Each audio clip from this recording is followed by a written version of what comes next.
Good morning, Grandon here, independent luthier in Indianapolis, Indiana.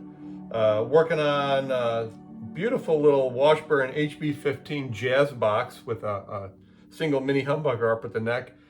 This one came in. It is a great looking little guitar. It's great little jazz box, doesn't break the bank, performs really well, plays well, sounds good. This one came in. It has we'll get another look at this at a better angle, pretty bad break on the headstock there. So it's still holding together. So this side is pretty bad. Again, I'll move the camera a little bit. We'll get closer up views at that. This side is just a crack, but no separation. And of course the fingerboard's sticking up, which means we just, to get started, we're going to need to take all the stuff off so I can get in there and clamp it up real well and take all the tension off the truss rod, because right now the truss rod is pushing back on that part of the neck. And then we'll clamp and glue it up and go from there. The only thing I don't know with this customer is whether or not they want me to do the finish touch-ups after. Typically on less expensive guitars, most people decide not to have the finish repair done.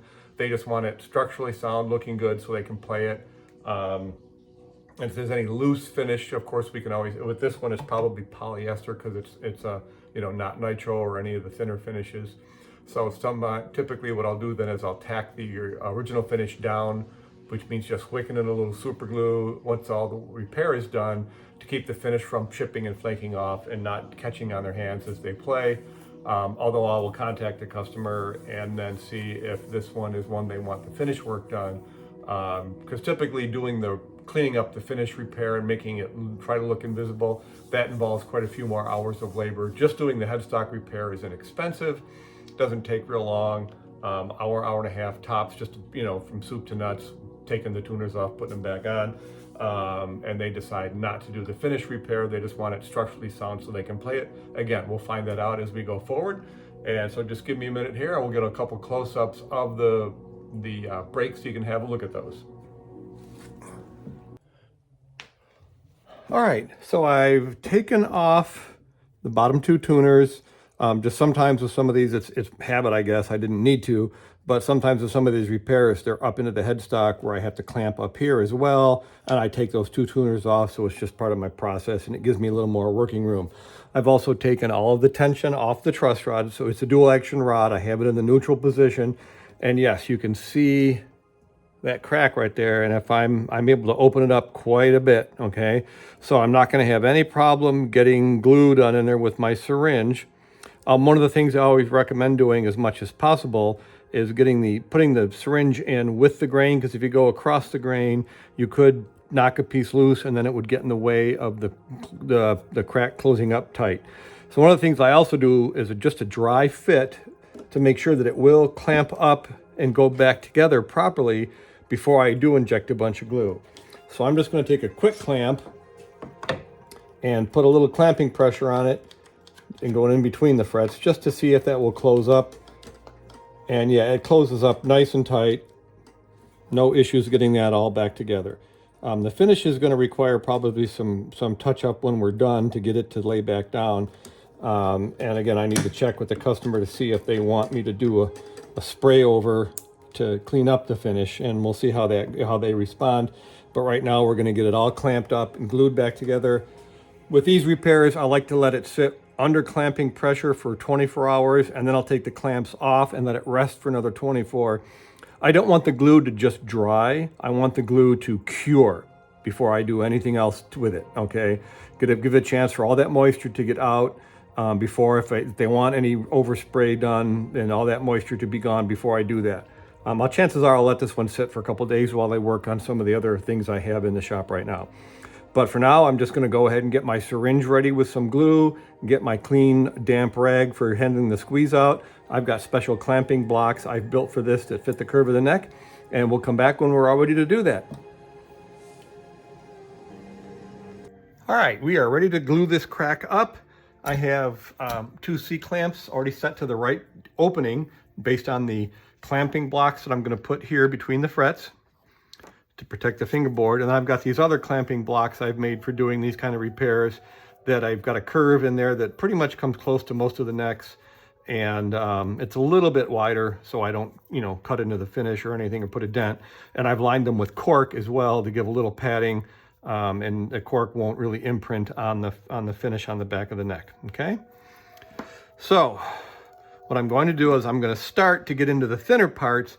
I've got a 22 gauge needle on there, and I've already filled the syringe with a whole bunch of glue. So I'm going to start injecting glue into the narrow section of the crack. You know, hold the neck open, and I'm going to inject some glue down into the narrow sections of the crack.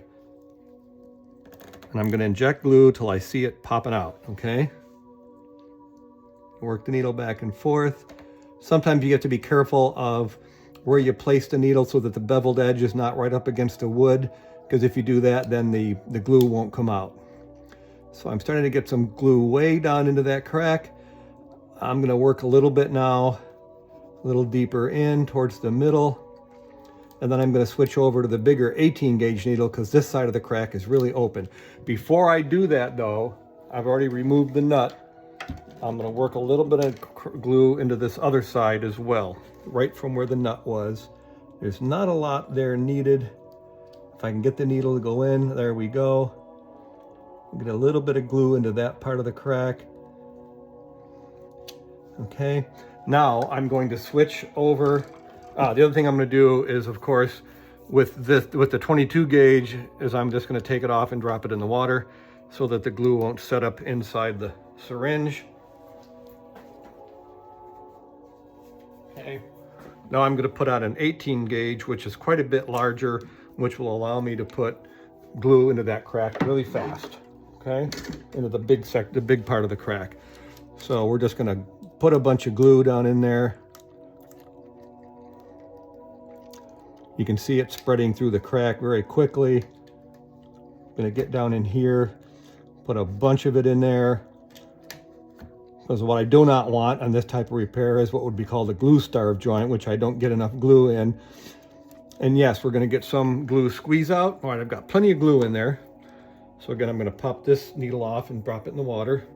Put the syringe in the water. I'm done putting glue in. Now I've got my damp rag. So the first thing I'm going to do is I also have a whole bunch of paper towels ready to go.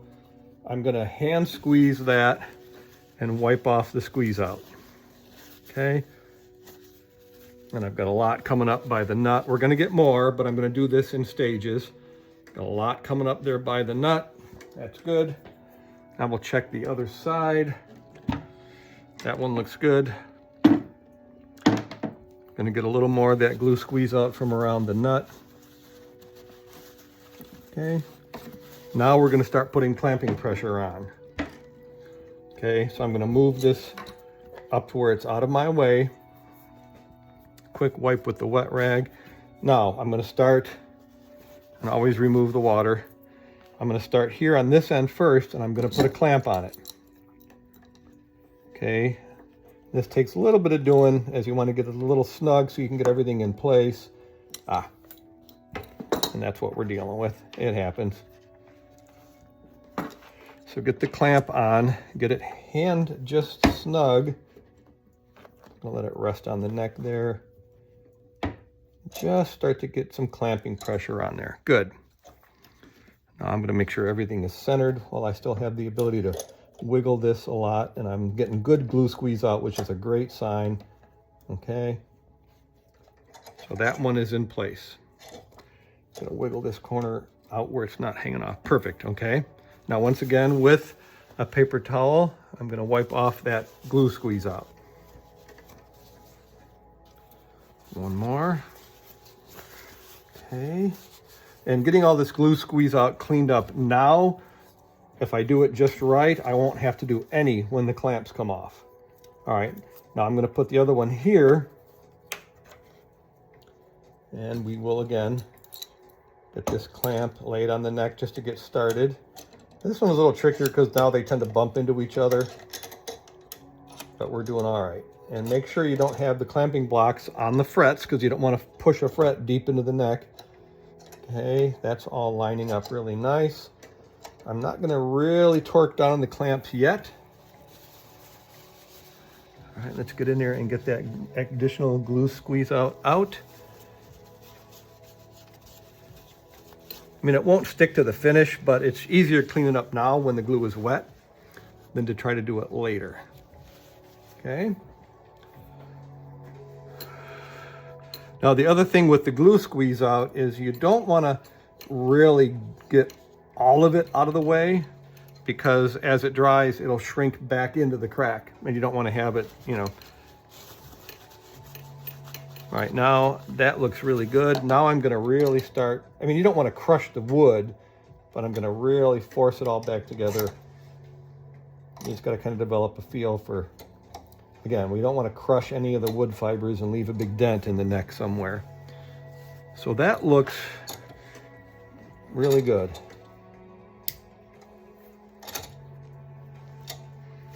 All right, one more time with the paper towels.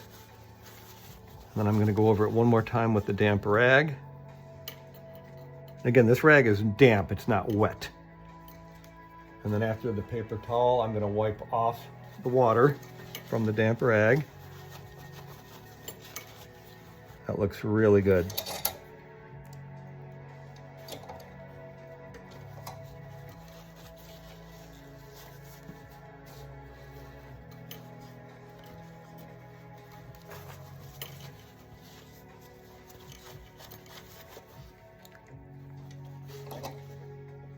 Okay. A little more around the nut. Again, the glue is way easier to clean up when it's dry, wet than when it's dry. So let's just deal with it now while it continues to work its way out. I'm going to flip it over and check the other side. No, we're good there. No worries.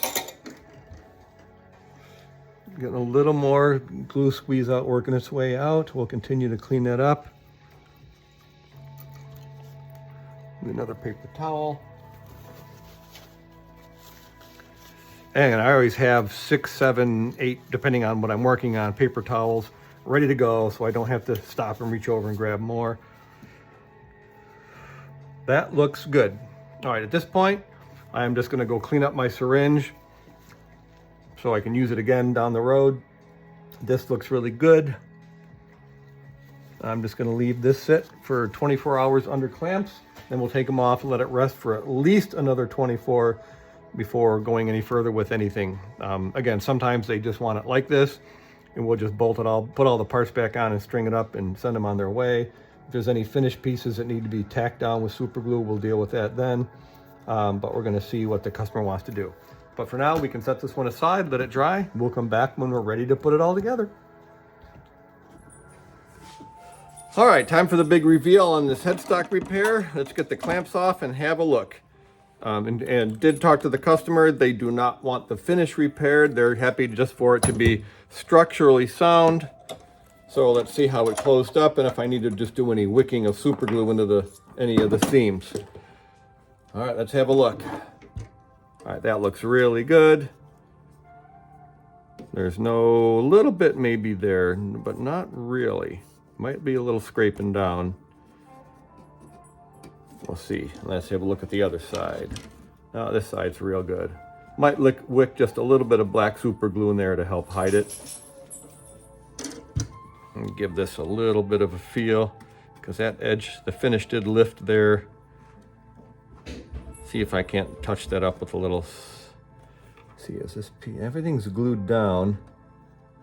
So I may have to do just a little touch up there. Alrighty, but it is sound and secure.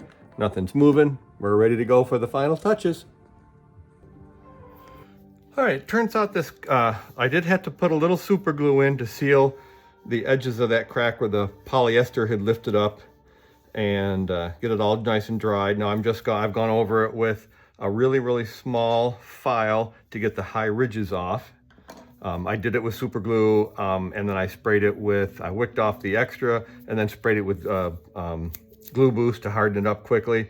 And I took the little file to take down any of the high areas, and now I'm just going at it with different grades of paper. So I've done 220, 320, 400, then I'm gonna do 600, 800, 1,000, 1,500, 2,000, and 2,500, and then give it a quick polish.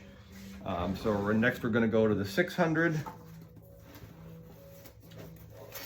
And I'm just using a small wooden block with a little bit of hard, dense rubber foam on it, just to help it mold to the shape of the wood of the instrument where I'm sanding. And again, this customer is not concerned about cosmetics, but I didn't want to leave it, you know, I wanted to smooth it out, and it's not going to take me long to do this. I can just do it all by hand. There's 600. Now, 800, just a little piece of 800. I've got a drawer full of this stuff down here. And I've already got tons of little small pieces cut for doing just this kind of thing. So here's 800.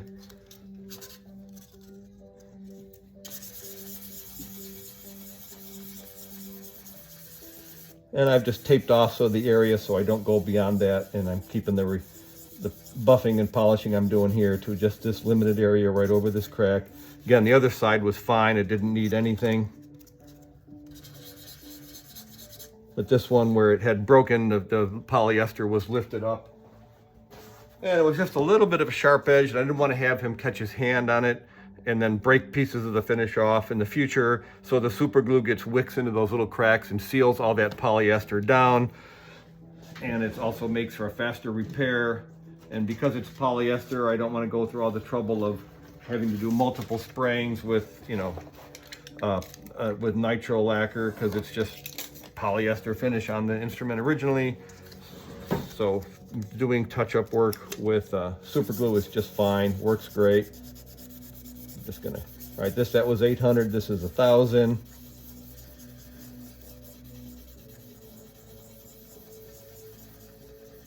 Again, this doesn't have to be perfect as long as it is smooth to the hand and doesn't look horrible.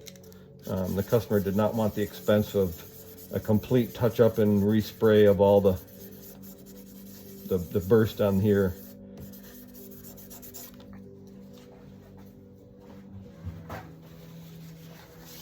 All right, next 1,500. As you can see, it's already looking really good.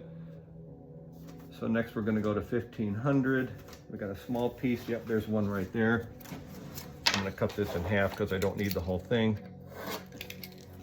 Save the little pieces for next time I have to do a job like this. I know this is about as thrilling as watching paint dry. Well, I'm not watching paint dry, I'm sanding paint smooth.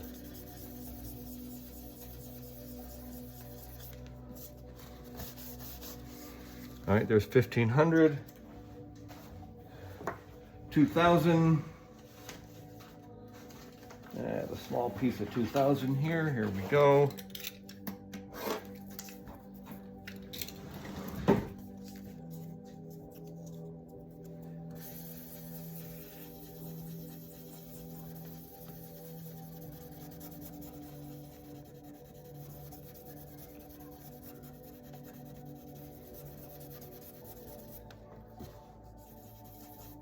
That looks good.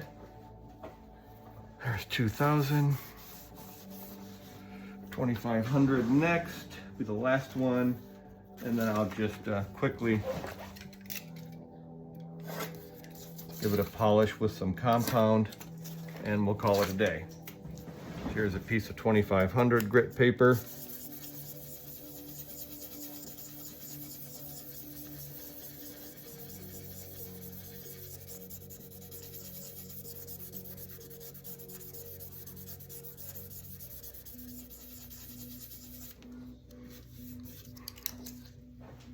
Okay, now that in and of itself does not look bad, but it does kind of have a satin feel to it compared to the gloss of the rest of the neck. I'm gonna take the tape off now to do a quick. So again, that's not horrible. I probably could leave it like that, but now we're just gonna give it a quick buff.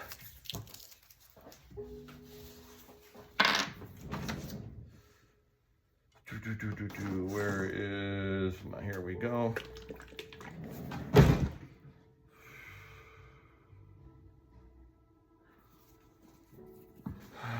All right, so I just need to get a small piece of cotton.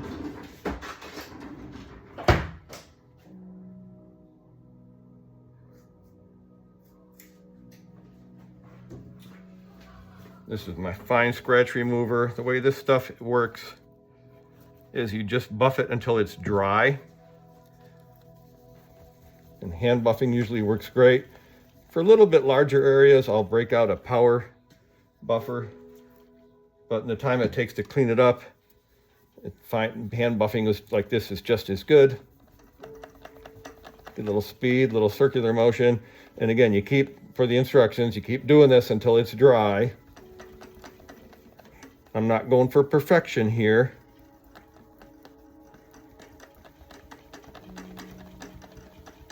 I'm just going for good, playable. He's not concerned about cosmetics at all, just wants it structurally sound and playable. And making it playable in my mind meant doing what I'm doing, which is fixing where the finish had peeled up a little bit. That's the thing I don't like about polyester, is this is what it does. It's hard. All right, just gonna give it a quick wipe down. There you go, nice and glossy. Blends in with the rest of the finish. Perfect, no, but the instrument is now back to being playable. There we have it. Again, that looks good. You can see it was broken, but it has been repaired. It's gonna keep the dirt and moisture out of the crack, and we're good to go.